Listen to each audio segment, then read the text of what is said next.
All right, guys, it is Monday, and I am back with another Monday market update for the urban Toronto market. All right, so the last couple weeks, as I've said, we've been seeing signs of buyer confidence improving. For the condo market especially, this week we saw those buyers come out and start making purchases again. So the number of transactions in the condo market was up big, about over 80%. So weeks prior, we had been seeing between 35 and 45 transactions per week. Last week, we saw 67 condos sold. So we're seeing, a large number of buyers out and, making moves in the current market. So what happened out there in the condo market is we saw the average sale price of $768,000, which is about in line of where we have been seeing things. We've seen it as low as $630,000 for an average sale price, and as high one week up in the 830s, $830,000 range, but that was due to one $4 million sale with a small number of transactions. So this is stepping back into line with where we saw average sale price before COVID, so pre-COVID. But once again, average sale price has to be taken into context, and you have to look what is actually selling. So a super interesting stat for you guys that's a little more accurate, but you still need context, is the average price per square foot. So we've been seeing average price per square foot in the downtown market creep back up. So at one point it was about 6.8% or 7% lower than the average price per square foot at the peak, which was in February, pre-COVID peak.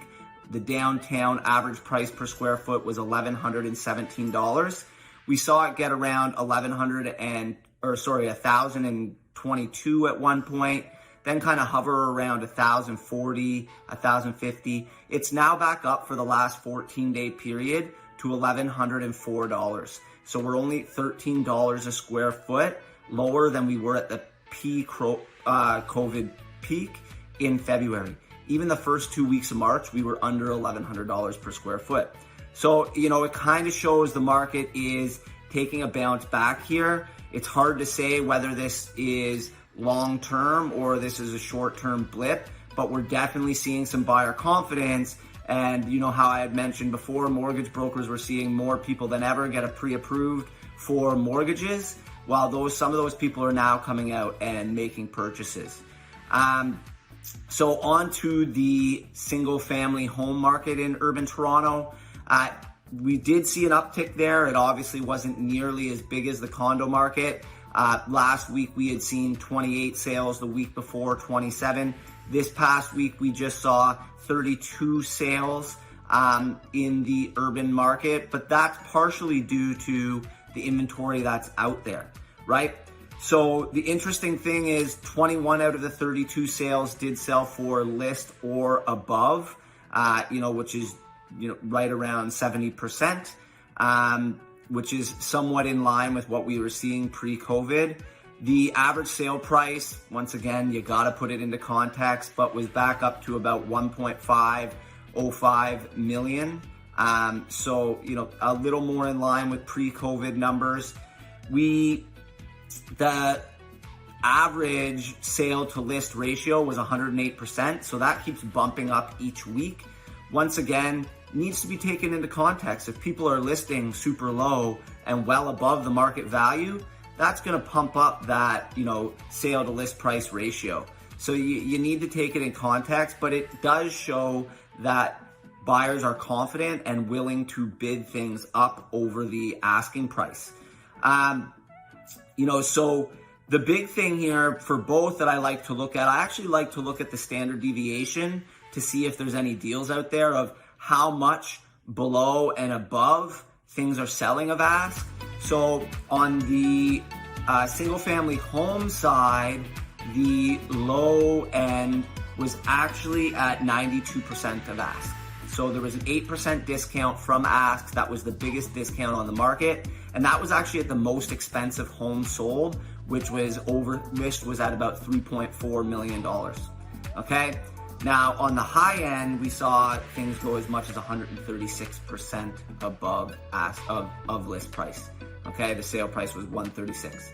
In the condo market, the low end standard deviation was even smaller.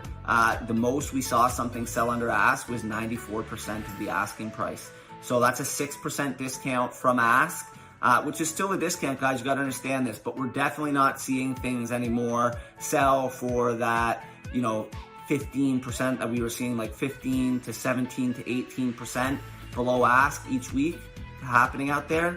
It's no longer happening. So it looks like the buyer confidence is growing. Along with that, there's more transactions happening.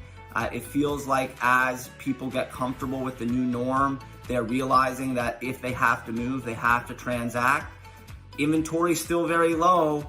And as demand grows, that can, bump prices back up, but it will be, remain to be seen if this is just a short-term growth in confidence. And if there's, more long-term negative economic effects of COVID that many people are expecting and how they will affect the Toronto market. Any questions, feel free to reach out to me. Cheers and stay safe.